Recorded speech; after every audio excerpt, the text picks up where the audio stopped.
लोकसभेमध्ये खासदार काँग्रेसचे निवडून आले, आमदार पण इथं काँग्रेसचेच आहेत.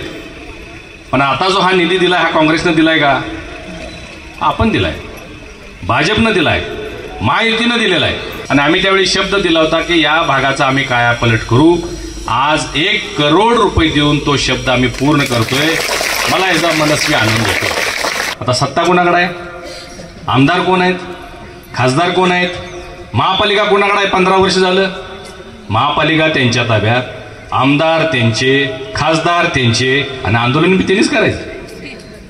आणि जे पराभूत झालेले आहेत त्यांनी ही विकास कामं करायची. म्हणजे किती खोटं बोलायचं, किती फसवायचं. आपण जाणीवपूर्वक बघितलं पाहिजे की कोण आपला आहे, कोण आपल्यासाठी झटतंय, कोण आपल्याला मदत करतंय. मोदीजींनी काय केलं नाही या देशासाठी? स्पेशियस, लक्झुरियस, सगळं मिळेल अगदी मनासारखं. बटू बिल्डर्स यांचा नवीन गृहप्रकल्प गृहलक्ष्मी रचना. हास्य क्लबच्या वतीनं सकाळी एक बैठक आयोजित केलेली होती, मिसळ पे चर्चा. तुम्ही सगळे होता.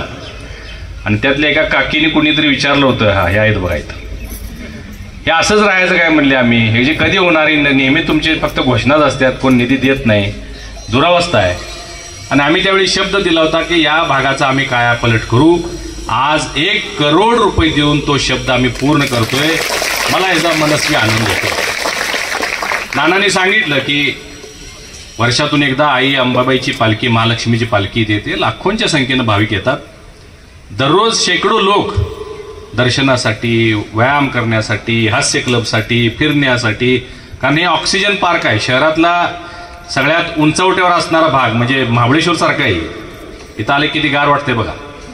आणि अशा याची अनेक वर्ष दुरवस्था, बोर्ड बरेच लागलेत.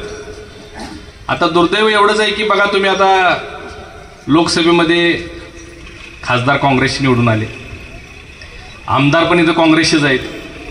पण आता जो हा निधी दिला हा काँग्रेसनं दिलाय का? आपण दिलाय, भाजपनं दिलाय, महायुतीनं दिलेला आहे. ही जबाबदारी कुणाची आहे? ही जबाबदारी आमदार खासदारांचीच असते. मध्यंतरी 1 महिन्यापूर्वी काँग्रेसच्या लोकांनी कोल्हापूर शहरामध्ये मोठं आंदोलन केलं. काँग्रेसच्या लोकांनी, त्यामध्ये इथले आमदार 2 काँग्रेसचे सामील होते. कशासाठी आंदोलन केलं?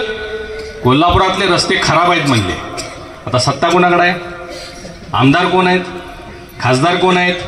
महापालिका कोणाकडे आहे? 15 वर्ष झालं महापालिका त्यांच्या ताब्यात, आमदार त्यांचे, खासदार त्यांचे, आणि आंदोलन बी त्यांनीच करायचं. आणि जे पराभूत झालेले आहेत त्यांनी ही विकास कामं करायची. हे कशासाठी सांगतोय? आपल्याला समजून घेतलं पाहिजे. आपल्या विचाराचे लोक असतील तर आपण काय वाटेल ते मागू आणि काय वाटेल ते आपण पुरं करू. काय वाटेल ते. आता खासदारकीला लक्षात आलं, दिलं लोकांनी निवडून, काय उपयोग आहे सांगा. आता त्या काय त्या आमदारांचा उपयोग आहे? साधा बोर्ड मी बघितलं दारा 2 करोड किती, 2 करोड 65 लाख नोटा हातरल्या तरी सिमेंटचा रस्ता होऊन जाईल. 2 करोड म्हणजे किती खोटं बोलायचं, किती फसवायचं. आणि मग त्याच्या शेजारी आता त्यांनी खासदारांचा चेहरा लावलाय बघा आपल्या शेजारी. कारण त्यांचा चेहरा आता थोडासा मलिन झालेला आहे.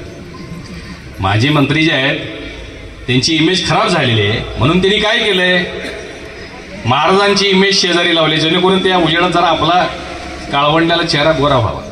असो, मला एवढं सांगायचंय की राज्यामध्ये आता महायुतीचं सरकार आहे आणि आता 2 महिन्यामध्ये विधानसभेच्या निवडणुका येणार आहेत. आपण जाणीवपूर्वक बघितलं पाहिजे की कोण आपला आहे, कोण आपल्यासाठी झटतंय, कोण आपल्याला मदत करतंय. मोदीजींनी काय केलं नाही या देशासाठी? जगात सगळ्यात सर्वोत्कृष्ट झालेला आपला भारत देश आहे. सगळ्यात जास्त प्रगती होणारा, इन्फ्रास्ट्रक्चर डेव्हलपमेंटमध्ये रोड्स होत आहेत, ब्रिजेस होत आहेत. कोल्हापूरचं विमानतळ बघितलं का? अशाच नवनवीन अपडेट पाहण्यासाठी आमच्या KK न्यूज चॅनेलला सबस्क्राईब करा.